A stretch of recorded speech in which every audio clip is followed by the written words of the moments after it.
Just gave her a good little bath.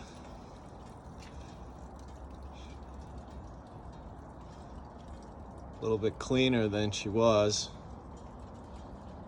Still got a lot of little places I gotta get to. It's gonna take quite a while, but I'll eventually get there. Not bad for a 2010. It's a 4.6 V8 2 valve. She's been good to me.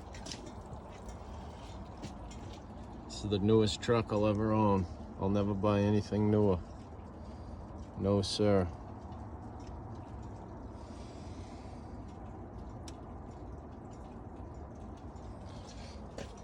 Got a new connector coming for that purge canister solenoid valve back there.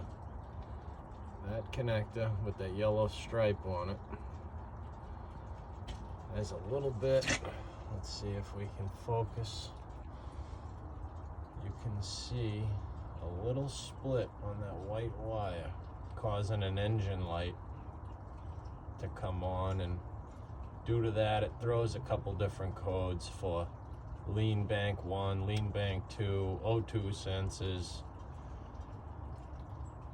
small evap leaks, stuff like that. So I replaced the purge valve last summer, and engine light went off for a year and change, and now it's back. So that little pigtail and connector will be here Tuesday. We'll get that put on and engine light should be off.